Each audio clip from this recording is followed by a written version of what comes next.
Okay, so today I'm going to start a new series because I just finished a book and I think it's the perfect opportunity to kind of incorporate what I've learned or what I read in that book and kind of display it in a format that's kind of like more digestible. So what we're going to be talking about is a thing called, or like a theory, or I don't know, however you want to spin it, called the five love languages.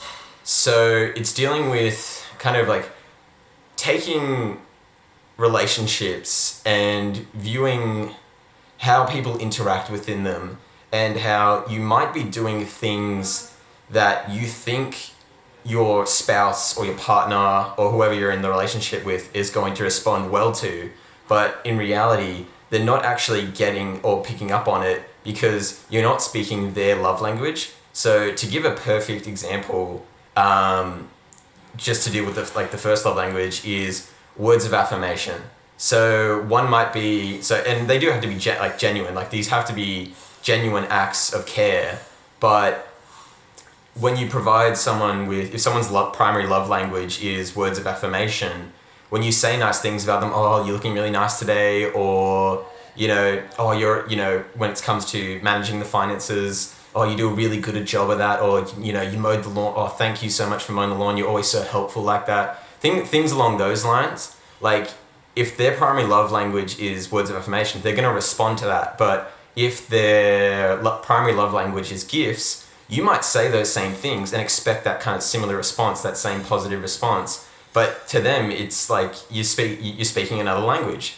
Like, they might acknowledge that you're doing something, like you're saying something nice, but it doesn't connect or hit the same way as it would if you were talking in the right love language that's for them, their primary one. So I think an overarching concept that probably needs to be explored, and I've kind of seen it in 2 or 3 different kind of relationship counseling books, is this idea of a love tank, or like a kind of a love savings account, if you know what I mean. So when you do acts of kindness and acts of love towards your partner, it's like making a deposit or like filling up the tank, you know what I mean? And then when you do something bad, it's like taking withdrawal out of the love savings account, or, draining the love tank, you know what I mean?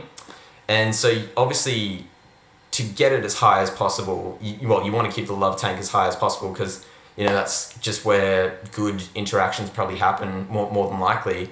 And if your love tank is running on empty, or your bank account is, your love savings account is hitting 0 or negative, you're in a bad state. You're going to be in a bad state with the interactions with your, partner.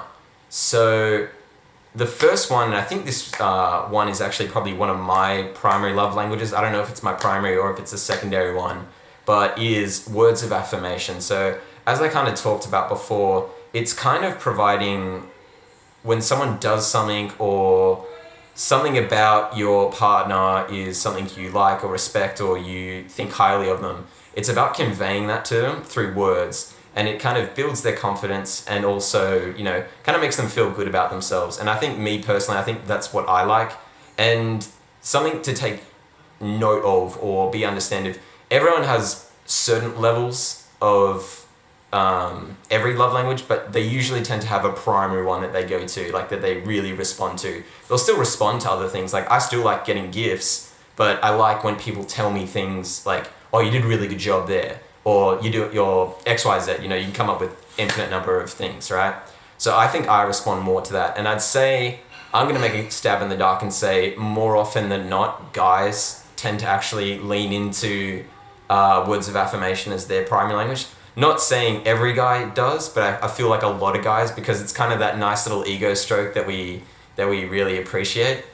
And so I think it comes down to, you need to find ways to convey to your partner, that they mean something to you. And it can be kind of difficult at the time because you might not know what to say, or you're in a bad mood or something like that. But that's kind of no excuse. And I mean, people might not like that, but the reality is, love is a choice, and you choose to love someone. You can have that in love feeling when you first meet someone, and that's what the book actually talks about, that in love feeling, and you feel like you two are perfect for one another, and everything else doesn't matter. But then that always ends up fading away, and then you're just stuck with the person. And if you two aren't speaking the right love languages to each other, things are going to kind of fall apart eventually, and that's just kind of going to be the end of the relationship or the marriage or whatever. And you might keep it going for the kids or something like that, but it's going to be a pretty soulless and loveless kind of scenario. So one of the recommendations I would make to come up with the right material or content when it comes to speaking words of affirmation to your partner is get a notebook or something and write a small little list of all the things that you really appreciate or kind of like about your partner. It could be that they're, I don't know, very handsome or something like that. It could be that they're very good at what they do, like their job. They provide financial security for the family. Maybe they tend to do a lot of the cooking, or they clean around the house, and that's something that you can say thank you for that. So you can come up with this little list of like a little notepad list of things you can kind of use that you can have on hand, and like once you've memorized them, you can drop them at the right time. And that's something I also think you should need to be aware of, is you can't always say these things you can't say them without meaning them, and it has to kind of feel right, if you know what I mean. Like they can't just do, let's say your partner does the taxes, and then you say, oh well, thank you so much for washing up. It's like, well, what?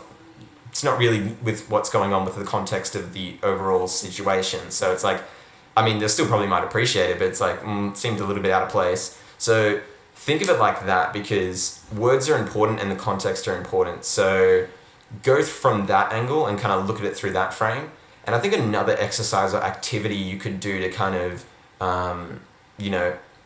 see if it works is kind of drop these lines. And if you're not getting a response after a week or two, like change it up. See if you might need to do something else, and you might need to move on to one of the other different love languages that we'll cover off in kind of next couple of weeks. But you're going to have to experiment and find out what someone likes. And they might not tell it to you like straightforward, so you might just have to experiment and see what, kind of is they're the most responsive to. But another way you can kind of look at it is think about what they always kind of complain about. So a classic example is normally like, you'll have a female in the relationship. This is like a man and a female kind of relationship. The woman might complain about, you don't spend any time with me. We don't spend time together. We used to do things together, now we don't. She might complain about these things to her partner, and the partner gets frustrated because, it goes, well, we went to the movies last week, what's your problem? But what he's not realizing is her love language is quality time. And we'll cover that more in detail, quality time, and the other love languages later. But you can see that's another way you can kind of gauge it, is what do they kind of complain about, or what did they come to you going, you're not doing this, or why didn't you do this? It can kind of give you a somewhat indication to where they lie, or what is one of their kind of primary love languages. And to finish off, I'll just give you one more kind of interesting activities or exercises that you can do, that if you have figured out that your partner's love language is words of affirmation, might be a nice way to spice things up and to be a little bit intriguing. So it is learning how to say I love you in a bunch of different languages, and then sprinkling them in every whenever it feels right, I guess, because speaking a different language is always very interesting, especially if it's not your primary, well, obviously if it's not your primary language, it's going to sound mysterious, but, then they'll ask you, oh, what does that mean? And then you'll be like, well, it means I love you. And they go, oh, like, there's that little moment, that little connection. So that's lovely. And so here's one is je t'aime, which means I love you in French. Yeah, je t'aime. Yeah, something like that. I don't know. You look it up. There's Google Translate. You can figure this shit out. Yeah, go for it. Maybe try Spanish, maybe try French or whatever, or Italian or whatever. Yeah, we'll go through the 4 others, and maybe I'll do a capstone one, like a capstone video to kind of like bring it all together and kind of finalize it.